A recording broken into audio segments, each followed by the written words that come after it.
देख रहे हो मेट्रो न्यूज पिंच। सर्वांना नमस्कार। माननीय पोलीस महासंचालक महाराष्ट्र राज्य यांनी अशोक खरात आरोपी असलेल्या गुन्हा रजिस्टर नंबर 73/2026 या गुन्ह्याचा तपास SITच्या मार्फतीने करण्याबाबत आदेशित केलं होतं।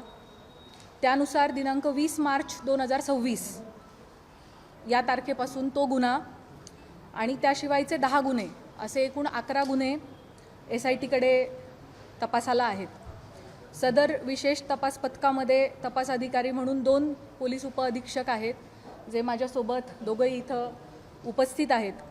त्याच पद्धतीनं सहाय्यक तपास अधिकारी म्हणून 3 पोलीस निरीक्षक, 3 सहाय्यक पोलीस निरीक्षक, 10 पोलीस उपनिरीक्षक आणि 6 पोलीस अंमलदार असं एकूण 24 लोकांचं आपलं तपास पथक आहे।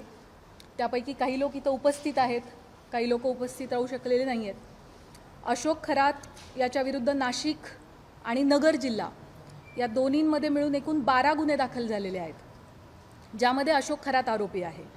या 12 गुन्ह्यांपैकी 9 गुन्ह्यांचा तपास हा SIT करत आहे, 2 गुन्ह्यांचा तपास अहिल्यानगर पोलीस करत आहेत आणि एका गुन्ह्याचा तपास नाशिक शहर पोलीस करत आहेत। आणि अशोक खरात विरुद्ध नसलेले मात्र या विषयाशी संबंधित असे 2 गुन्हे दाखल आहेत, त्या 2 गुन्ह्यांचा देखील तपास SIT करत आहे। त्यामुळे 9 गुन्हे अशोक खरातच्या विरोधातले आणि विरोधात नसलेले पण संबंधित असलेले 2 गुन्हे असे एकूण 11 गुन्हे आमच्याकडे तपासाला आहेत। गुन्ह्यातील आरोपी विरुद्ध दाखल केलेल्या गुन्ह्यांपैकी आमच्याकडे असलेल्या गुन्ह्यांपैकी 8 गुन्हे हे महिला लैंगिक अत्याचाराचे गुन्हे आहेत आणि उर्वरित 3 गुन्हे हे फसवणूक आणि त्याच्यासोबतच अंधश्रद्धा विरोधी कायदा, सावकारी अधिनियम 2014 आणि इकॉनॉमिक ऑफेन्सेसची इतर रिलिव्हंट कलमं याप्रमाणे दाखल आहे। महिला लैंगिक अत्याचाराचे सर्वच्या सर्व 8 गुन्हे आणि फसवणुकीचा 1 गुन्हा असे 9 गुन्हे SITकडे तपासाला आहेत। आजपर्यंतच्या तपासादरम्यान 30पेक्षा अधिक साक्षीदारांकडं आपण विचारपूस केलेली आहे।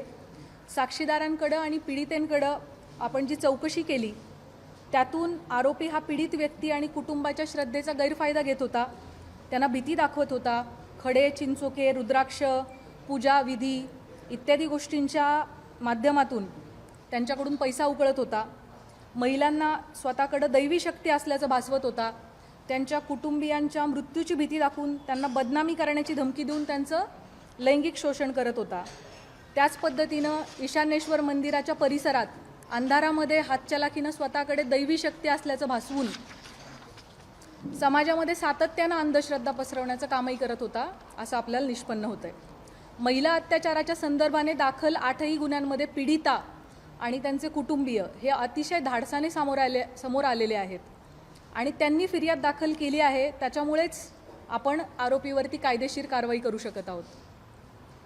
आपल्या सगळ्यांच्या माध्यमातून मी आवाहन करू इच्छिते की या महिलांनी लोक काय म्हणतील या भीतीनं अन्याय सहन केलेला आहे आणि आता अतिशय धाडसाने कुटुंबाला विश्वासात घेऊन त्यांनी गुन्हे दाखल केलेले आहेत। त्यामुळे त्यांची ओळख उघड न करणे, सोशल मीडियावरती त्यांचे व्हिडिओज न पसरवणे, आपल्या मोबाईल्समध्ये असे व्हिडिओ न बाळगणे हे आपल्या सगळ्यांचं नैतिक कर्तव्य तर आहेच, पण त्याचबरोबर माननीय सर्वोच्च आणि उच्च न्यायालयाचे देखील तसे कठोर निर्देश आहेत। त्यांची ओळख गोपनीय राहणे आणि त्यांच्या खाजगी बाबींची सार्वजनिक चर्चा न होणे हे त्यांच्या मानसिक आरोग्यासाठी आणि त्यांचं धैर्य टिकून राहण्यासाठी अतिशय गरजेचं आहे। आणि म्हणूनच न्यायसंस्थेनं वारंवार absolute ban on identity disclosure अशी भूमिका ठेवलेली आहे। अशा केसेसमध्ये पोलिसांच्या पत्रकार परिषदा बाबतीत देखील मर्यादा निश्चित करण्यात आलेल्या आहेत। पीडितेच्या गोपनीयतेचा भंग ज्या समाज माध्यमातून झाला आहे अशा प्लॅटफॉर्मवरून ती माहिती हटवण्याबाबत न्यायालयाचे निर्देश आहेत। पीडिता किंवा कुटुंबियांच्या मुलाखती घेण्यास बंदी आहे। अंतिम निकाल येण्यापूर्वीच आरोपीच्या प्रतिष्ठेला हानी पोहोचवणारे आणि माध्यमांद्वारे चालवणारा खटला, ज्याला आपण मीडिया ट्रायल असं म्हणतो, अशी परिस्थिती निर्माण करणारे किंवा केवळ तर्कवितर्काच्या आधारित वार्तांकन टाळावे असे निर्देश देखील माननीय उच्च आणि सर्वोच्च न्यायालयांनी प्रसारमाध्यमांना दिलेले आहेत। कलम 72 BNS लैंगिक अत्याचाराच्या पीडितांची ओळख उघड करणाऱ्यांना शिक्षेस पात्र ठरवते। अनुच्छेद 21 भारतीय संविधान पीडितेचा जगण्याचा अधिकार, गोपनीयतेचा अधिकार आणि प्रतिष्ठेचा अधिकार यांचं संरक्षण करतं. जुलै 2025मध्ये मद्रास उच्च न्यायालयाने एका महिला वकिलाचे तिच्या संमतीशिवाय चित्रण केलेले खाजगी स्वरूपाचे फोटो व्हिडिओ तात्काळ 48 तासांच्या आत काढून टाकण्याचे आदेश दिलेले होते. अशा प्रकारची सामग्री रोखणं हे राज्याचं कर्तव्य आहे असं न्यायालयाने त्यावेळेला अधोरेखित केलं होतं.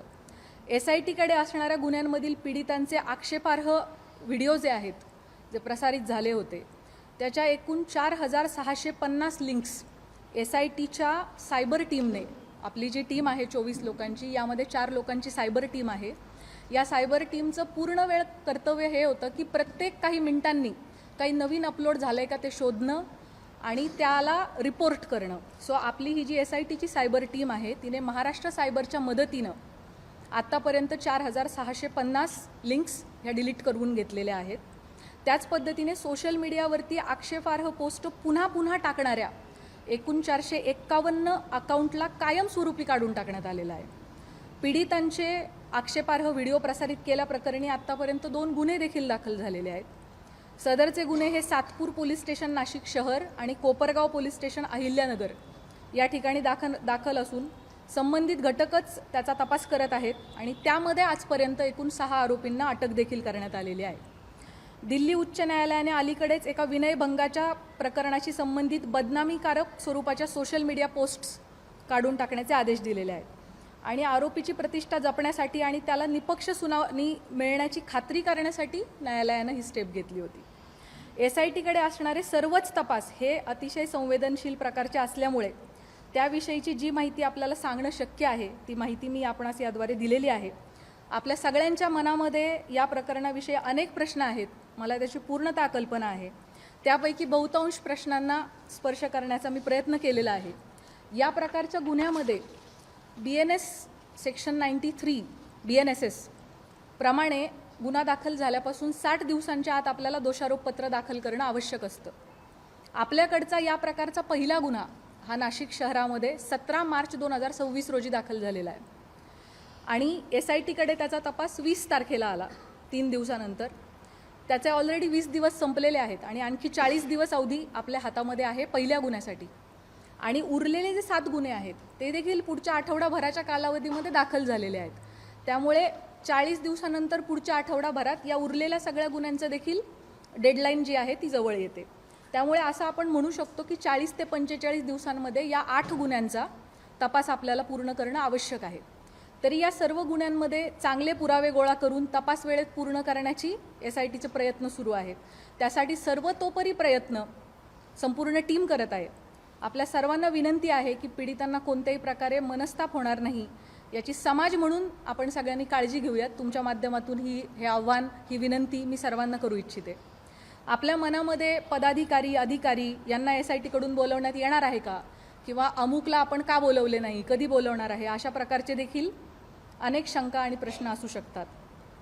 अनेक पत्रकार, सामाजिक कार्यकर्ते यांनी वेळोवेळी मला मेसेज करून या प्रकारच्या प्रश्नांची विचारणा केलेली आहे.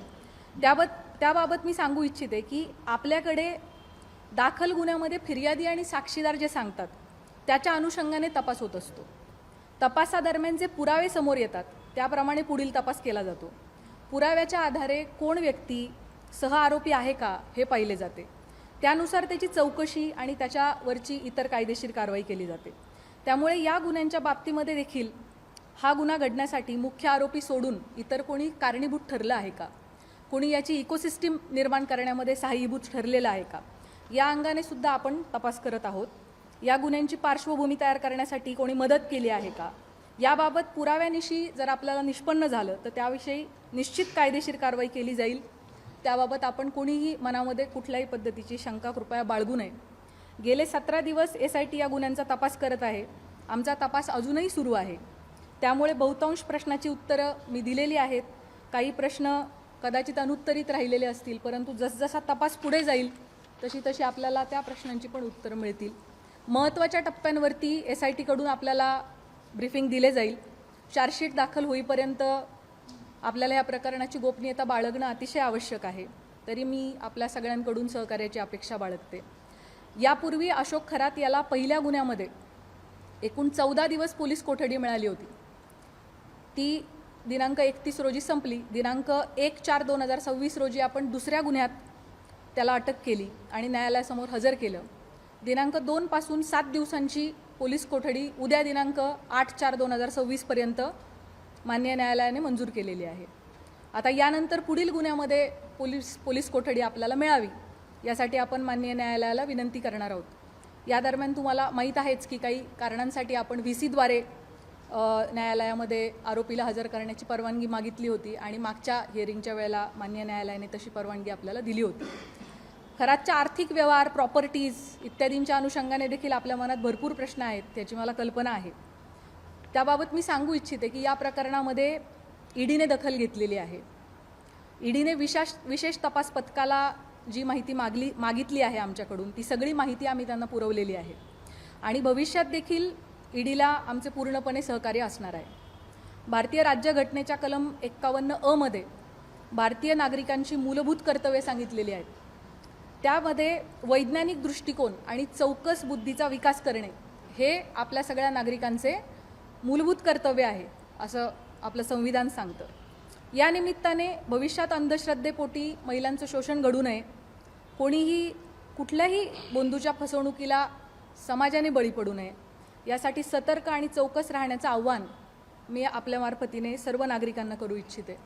अतिशय शॉर्ट नोटीसवर सर्व पत्रकार बंधू भगिनी ह्या प्रेस कॉन्फरन्ससाठी उपलब्ध झालेले आहेत, उपस्थित झालेले आहेत. त्या सगळ्यांचे मी मनापासून आभार मानते आणि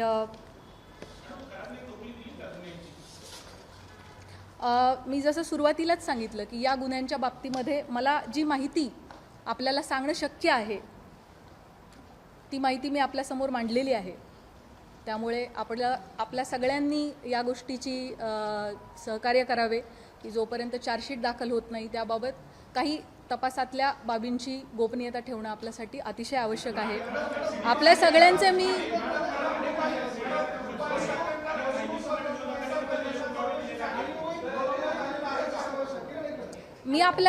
मला वाटतं ह्या सगळ्या प्रश्नांची उत्तरं मी ऑलरेडी आपल्याला दिलेली आहेत. सीडीआर लीकच्या बाबतीमध्ये आपण मला एक प्रश्न आत्ता जस्ट कोणीतरी विचारलाय ज्याचं प्रश्नाचं उत्तर मी दिलं नव्हतं, तेवढं मी देते आणि आपण थांबूयात. अल्पवयीन यामध्ये कोणीही नाही आहे. दुसरा जो प्रश्न सीडीआरच्या बाबतीत याची शासन स्तरावरती चौकशी होत आहे, त्या बाबतीत चौकशीत जे काही निष्पन्न होईल ते आपल्यासमोर येईल. थँक्यू. जय हिंद, जय महाराष्ट्र.